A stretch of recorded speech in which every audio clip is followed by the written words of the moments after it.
Groups pushing the trans agenda are having more meltdowns than ever before. From restroom wars to battles on the sporting field, Sky News All-Stars Rita Panahi, Liz Storer and Caleb Bond reveal the latest outbursts.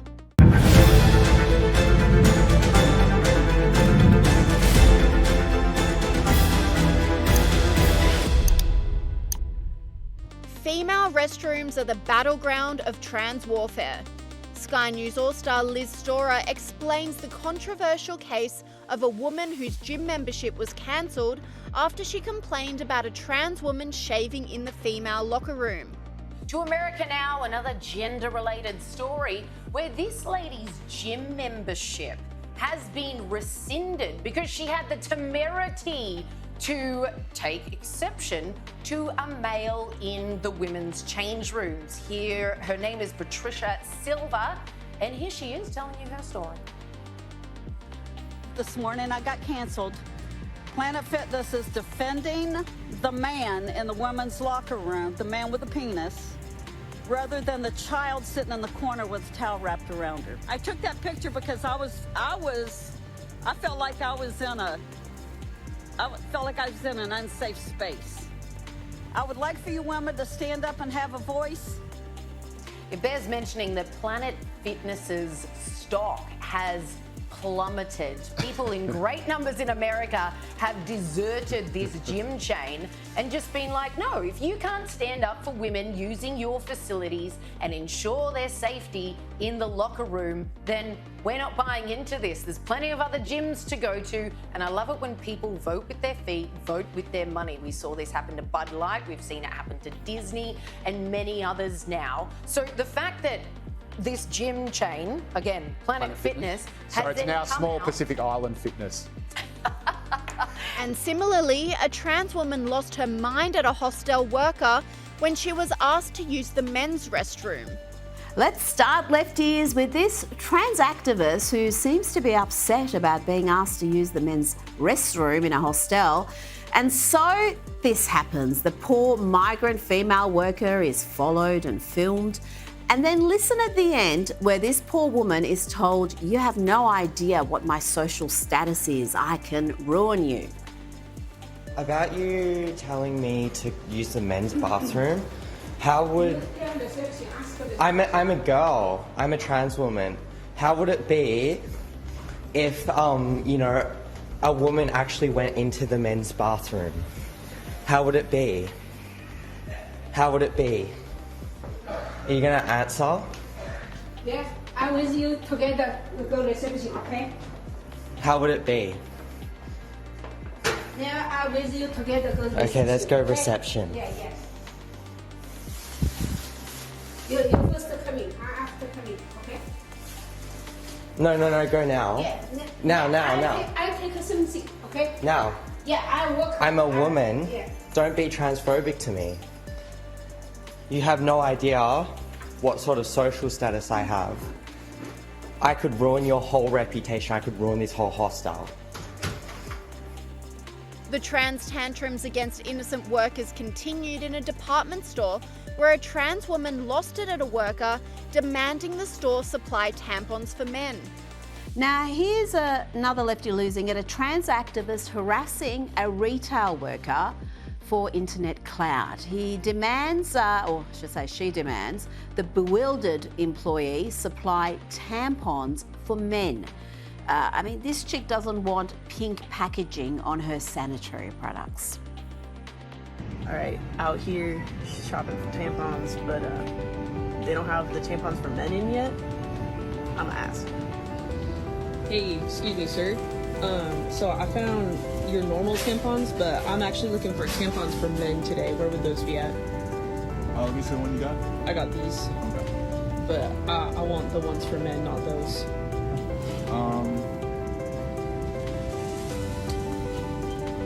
I don't see the word woman on here. I think these are the ones for men. No, you see how it's all like pink and purple? I'm not trying to pay the pink tax on this. I just want normal tampons. You know, like the ones marketed for men. For men? Yeah. Oh, okay. I just wish these narcissists would not harass retail workers and film them and share it on social media to try to shame them. It is just such ugly, ugly tactics, and you know what? It's not winning their movement any fans. And this trans activist became violent, attacking young protesters at a Students for Life rally. Let's start with an enraged trans activist attacking youngsters at a Students for Life rally in Richmond, Virginia.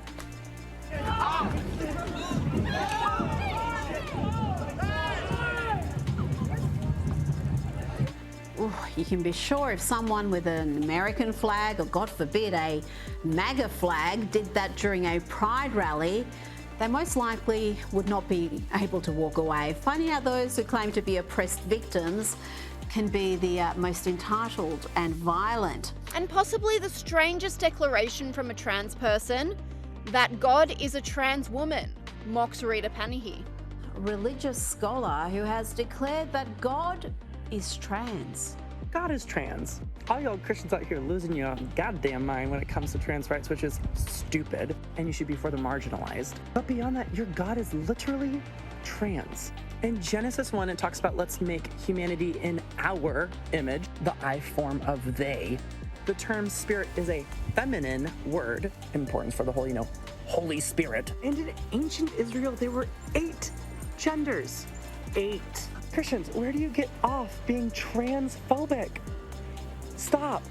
You think Christianity is intolerant? I don't know, try a trip to the Middle East. Rita Panahi couldn't help but have a slight meltdown herself when she witnessed trans icon Dylan Mulvaney's new song celebrating 2 years of girlhood. Now to Dylan Mulvaney, again mocking womanhood, or girlhood as the 27-year-old likes to call it. Monday, can't get out of bed. Tuesday morning, pick up meds. Wednesday, retail therapy. Cash or credit, I say yes. Thursday, had a walk of shame. Didn't even know his name. These are the days. These are the days. These are the days of girlhood. These are the days. These are the days. These are the days of girlhood. Every day, raise a shine. They're all mine. I'll be alright. Got my dolls by my side. These are the days. These are the days. These are the days of girlhood. Good Lord, someone needs to tell Dylan Mulvaney that cosplaying with lipstick and stilettos does not make you a girl or woman. What he's doing there is mockery. It's woman face, it's deeply insulting to women, but then we have women like Lady Gaga who use Dylan Mulvaney as the symbol of womanhood to celebrate International Women's Day. Give me a break. The anti-trans hysteria has made its way to Spain, where Doritos was forced to fire its trans cover girl due to backlash, says Sky News All-Star Kayla Bond. Well, let's go from North Carolina over to Spain, where Doritos decided recently, and you'd think they'd have learnt their lesson by now. You look at Bud Light with Dylan Mulvaney, etc. They decided that they would market their product with the use of a transgender activist. What a surprise. Take a look, though, at some of the things this transgender activist has said in the past. Here's one example. Yo abogo por aniquilar y destruir por completamente, abolir la familia tradicional nuclear monógama. No es que vaya a darle una paliza a mis padres, ni mucho menos, pero creo que ya está bien de tener un canon estandarizado.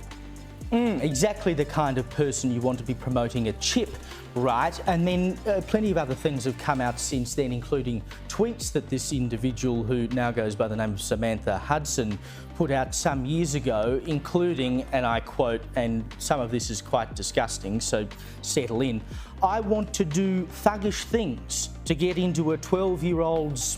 I won't read out the next word. Another post translates into "in the middle of the street in Mallorca in panties and screaming that I'm a nymphomaniac in front of a super beautiful 8-year-old girl," or "I hate women who are victims of sexual assault and go to self-help centres to overcome their trauma, annoying sluts."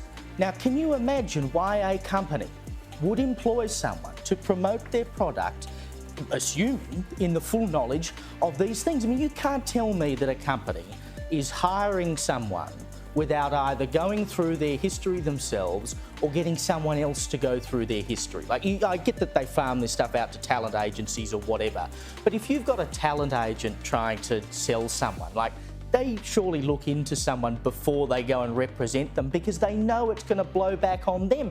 Why do companies keep using transgender activists to market a product to people who, I would imagine, in most cases, are not terribly sympathetic to what these people are trying to sell them? You've got to wonder if it was a mistake by Doritos. They didn't do enough sort of due diligence on this person, because it took people on the internet about 10 minutes to dig up all of these quotes and realise you've got what appears to be a pedophile promoting your product. But have a look at Doritos' own website and see if maybe it doesn't make sense after all. They say on their own website, where it says about Doritos, Doritos isn't just a chip, it's fuel for disruption. Our flavours ignite adventure and inspire action. With every crunch, we aim to redefine culture and support those who are boldly themselves. Are you ready? If so, crunch on. Well, I don't know that many people will be crunching on. I think Doritos will go the way of Bud Light, Target and many other organisations that have sought their moment in the sun by using transgendered people to corrupt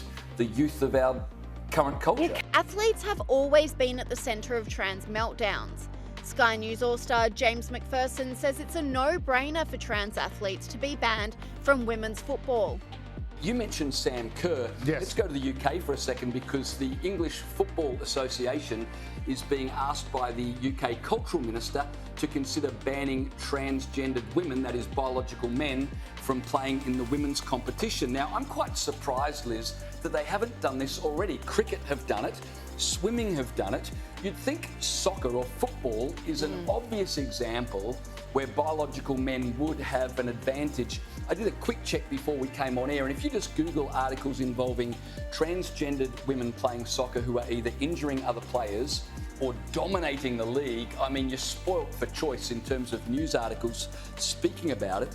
But the Football Association is saying, well, we've got to balance inclusion with safety and fairness. I would have thought when it comes to sport, inclusion has got nothing to do with it. No. It's about safety and fairness when it comes to sport. And on the subject of inclusion, every biological man that plays in a women's competition is excluding a woman who should have been there by virtue of the fact it's her competition. And it's the same across the board, no matter what sport you look at. I mean, the reason why there was women's sport and men's sport separate in the first place is because we universally recognise men have bigger muscle mass, bone density, you name it, they've got it. They are stronger in every single way, physically, and hence nobody ever thought historically they should play together, because we already knew who would win and who would get hurt.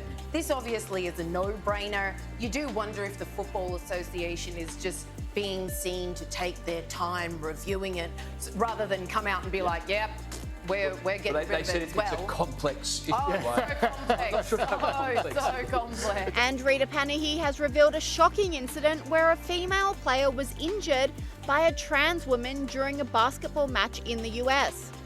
Now let's have a look at this footage. A biological male playing against a team of women. It's a women's competition. And when you look at this footage, you can see why it's not surprising that several of the women were injured.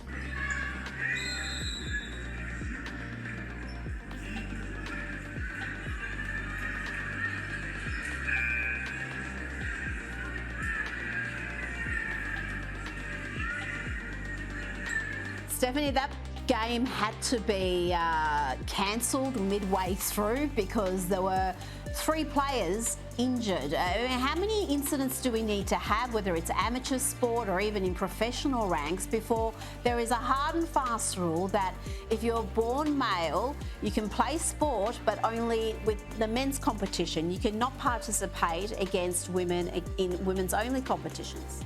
Absolutely, Rita, that is a great question. How many injuries do we need before we bring it back to biological sex? We know there are differences between men and women, boys and girls. We know that when men go through male puberty, they have greater lung capacity, increased muscle mass, they are stronger, they are higher, they are faster. And so it's no wonder when these men decide to put on a dress and identify into a women's sporting team that injuries occur. It is happening time and time again, and we need national guidelines. We need Claire Chandler's Save Women's Sport bill now. Absolutely, and we have seen in sports where injuries aren't a concern, just the unfairness of it, because you have often very mediocre athletes, mediocre in the men's competition, and they identify as women going to the women's competition, and suddenly they're dominating because men are stronger, faster, and that is just a biological reality. That's why we've got men's and women's competitions. That's why we don't all compete together. I mean, this stuff is simple. It shouldn't need any sort of discussion or explanation, but here we are. Rita Panahi also slammed this trans athlete who had the audacity to mock biological female athletes. Now, only lefties losing it don't appreciate that men and women are different. That's why there are different categories in sport. But some men who identify as women and have the nerve to compete in women's sport, where they have a massive unfair advantage, then have the added nerve of mocking women who are not as strong as they are. Check out this weightlifter who is dominating in the women's competition. Welcome to Anne Says Something Controversial. Why is women's bench so bad? I mean, not compared to me. We all know that I'm a tranny freak, so that doesn't count. And no, we're not talking about Mackenzie Lee. She's got little T-Rex arms and she's like 400 pounds of chest muscle, apparently. I mean, standard bench in powerlifting competition for women, I literally don't understand why it's so bad. My son, he weighs 45 pounds. His max bench is like 33. I'm legit seeing some women in competition who are doing something like 50 pounds, and I just don't understand it. The things I could say, I'm almost thinking he's having a laugh there. That's not serious, but I'll just limit it to this. Mediocre male athletes who have no chance in the men's competition should not be taking opportunities from female athletes.